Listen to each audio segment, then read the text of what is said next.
നമസ്കാരം മലയാളി വാർത്തയിലേക്ക് സ്വാഗതം. കോഴിക്കോട് സ്വകാര്യ ബസ്സിനുള്ളിൽ ഡ്രൈവറെ ജീവനൊടുക്കിയ നിലയിൽ കണ്ടെത്തിയിരിക്കുന്നു.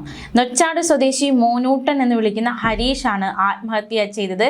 കോഴിക്കോട് പേരാമ്പ്രയിലാണ് ഈ സംഭവം ഉണ്ടായിരിക്കുന്നത്.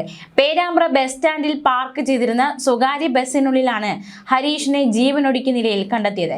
പേരാമ്പ്ര വടകര ചാനിയങ്കടവ് റൂട്ടിൽ സർവീസ് നടത്തുന്ന ദോസ്ത് എന്ന ബസ്സിലെ ഡ്രൈവറാണ് ആത്മഹത്യ ചെയ്തത്. നടക്കുന്ന സംഭവം ഉണ്ടായിരിക്കുന്നത്. ഇനി നമ്മൾ പോകുന്നത് മറ്റൊരു ആത്മഹത്യ വാർത്തയിലേക്കാണ്. കഴിഞ്ഞ കുറച്ച് ദിവസങ്ങൾക്ക് മുന്നേ ഉണ്ടായ ഒരു ആത്മഹത്യ ഉള്ളിയേരിയിൽ ഭർത്തൃ വീട്ടിൽ യുവതി ആത്മഹത്യ ചെയ്ത നിലയിൽ കണ്ടെത്തി. സൗമ്യ എന്ന 41-കാരിയാണ് ആത്മഹത്യ ചെയ്തത്. 2 കുട്ടികളുടെ അമ്മയായ സൗമ്യയെ അർദ്ധരാത്രിയോടെയാണ് വീടിനുള്ളിൽ തൂങ്ങിയ നിലയിൽ കണ്ടെത്തിയത്. ഉടനെ മുടക്കല്ലൂരിലെ സ്വകാര്യ മെഡിക്കൽ കോളേജ് ആശുപത്രിയിൽ പ്രവേശിപ്പിച്ചു. പക്ഷേ ജീവൻ രക്ഷിക്കാൻ സാധിച്ചില്ല.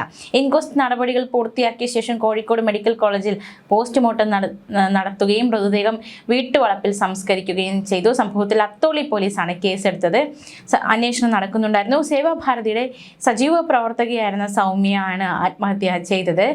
എന്തായാലും കാരണം എന്താണ് എന്നതടക്കമുള്ള കാര്യങ്ങളൊക്കെ അന്വേഷിക്കുകയായിരുന്നു. എപ്പോഴും പറയാറുള്ളതാണ് പ്രിയപ്പെട്ട പ്രേക്ഷകരെ, ആത്മഹത്യ ഒന്നിനും ഒരു പരിഹാരമല്ല. നിങ്ങൾക്ക് എന്ത് പ്രയാസങ്ങളുണ്ടെങ്കിലും അതിനെക്കുറിച്ച് സംസാരിക്കാനും സൗജന്യ സഹായം നേടാനും ചില നമ്പറുകൾ നിങ്ങൾക്കായിട്ടുണ്ട്. അത്തരത്തിലുള്ള ചില നമ്പറുകൾ ഒരിക്കൽ കൂടി പറയുകയാണ്. ദിശയുടെ 1056 എന്ന നമ്പറിലോ 047125520556 എന്ന നമ്പറിലോ 24 മണിക്കൂർ നിങ്ങൾക്ക് നിങ്ങളുടെ വിഷമങ്ങൾ പറയാവുന്നതാണ്. അപ്പോൾ ആത്മഹത്യ ചിന്ത വന്നാൽ തന്നെ ഇത്തരത്തിലുള്ള സാങ്കേതിക സഹായങ്ങൾ ഉടൻ തന്നെ സ്വീകരിക്കുക. കിരൺ എന്ന കേന്ദ്ര സർക്കാർ മാനസികാരോഗ്യ ഹെൽപ്പ് ലൈനിലും നിങ്ങൾക്ക് ബന്ധപ്പെടാവുന്നതാണ്. 1800599019 എന്നതാണ് കിരൺ നമ്പർ. സ്നേഹ സൂയിസൈഡ് പ്രിവെൻഷൻ ഹെൽപ്പ് ലൈൻ ആണ്. 04424640050 എന്ന നമ്പറിൽ നിങ്ങൾക്ക് ബന്ധപ്പെടാവുന്നതാണ്. ആർക്കെങ്കിലും അത്തരത്തിൽ ആത്മഹത്യ ചിന്ത ഉണ്ടെന്ന് തോന്നിയാൽ അവരോട്, ഇപ്പോൾ നമ്മളോടൊക്കെ പറയാൻ ചില വിഷമങ്ങളൊക്കെ പറയാൻ ബുദ്ധിമുട്ടുണ്ടാകും, അങ്ങനെയുള്ളവരുണ്ടെങ്കിൽ ഈ നമ്പറുകൾ കൈമാറുക. ഉറപ്പായിട്ട് നിങ്ങൾക്ക് മാനസികമായിട്ടുള്ള സഹായം കിട്ടുക തന്നെ ചെയ്യും.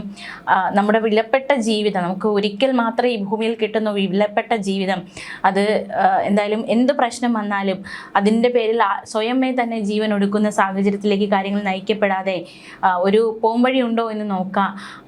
അതിന് നിങ്ങൾക്ക് സഹായിക്കാനാണ് ഇത്തരത്തിലുള്ള നമ്പറുകൾ ഉള്ളത്. അപ്പോൾ തീർച്ചയായിട്ടും ആത്മഹത്യ ഒന്നിനും ഒരു പരിഹാരമല്ല എന്ന് മനസ്സിലാക്കി വിലപ്പെട്ട ജീവിതങ്ങൾ നശിപ്പിക്കാതിരിക്കുക. ന്യൂസ് ഡെസ്ക് മലയാളി വാർത്ത.